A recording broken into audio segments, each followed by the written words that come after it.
Good day, I'm Stephen McHugh, and this is your JIS News for Wednesday, December 1.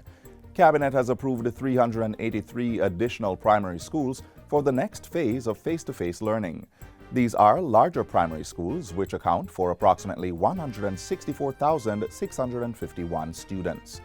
Education Minister Favour Williams says schools are required to work with parents to determine the startup date, given the preparation that may be required. Minister Williams was giving an update in the House of Representatives on Tuesday. These larger primary schools must use the blended approach, which is the online and the face-to-face. They must use a rotational schedule given their capacity and enrollment, meaning some students will be in the face-to-face environment on one day, let's say Monday, while others are at home, and then those who are at home would rotate and come into the face-to-face environment. In any 1 week, students must be at school for at least 2 days out of the week.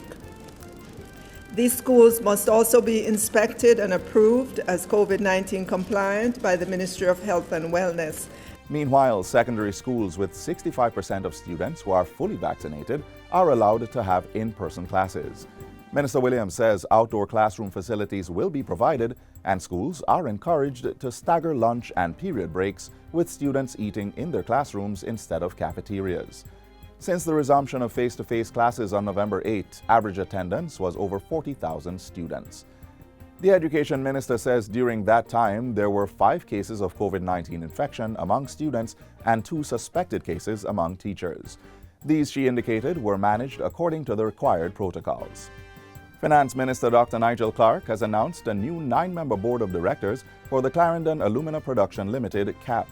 Professor Gordon Shirley, who has experience as a mechanical engineer in the bauxite industry, will chair the new board.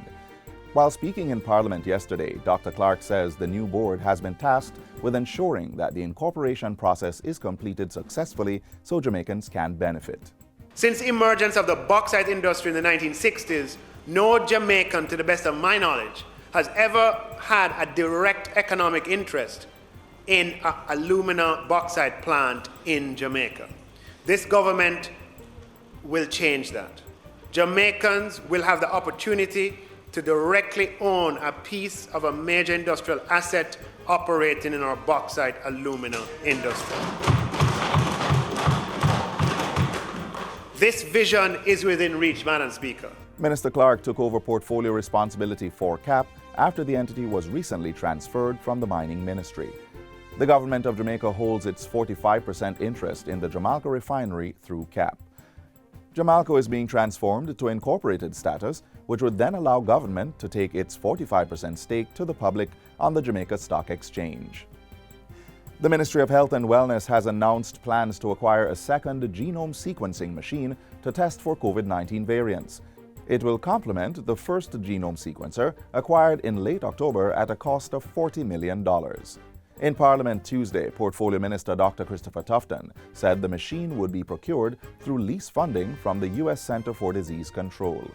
Construction work has started at the National Public Health Laboratory to accommodate the second genome sequencer. Currently, we are finalizing, Madam Speaker, training dates with the manufacturer and selecting the samples that will be used during the training period. There is a global demand for the training and the experts who are limited for commissioning this type of machine. And the reports I have from the University Hospital of the West Indies coordinating with the ministry's personnel is that, in a sense, we're in a queue.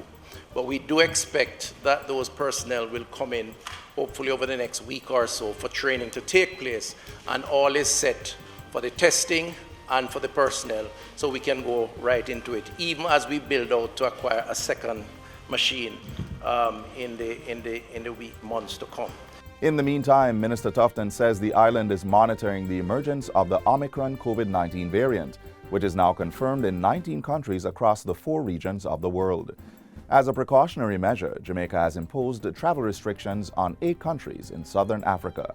Only Jamaican nationals and permanent residents traveling from these countries will be allowed entry onto the island, but under the condition of 14 days state-supervised quarantine and mandatory testing.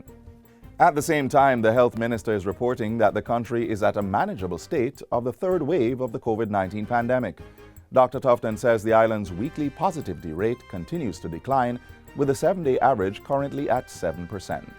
It is not below the 5% we want to be, but the trend, Madam Speaker, is moving in the right direction. Yesterday's positivity rate was 3.3%, which is a very good look and a good outlook if this trajectory continues.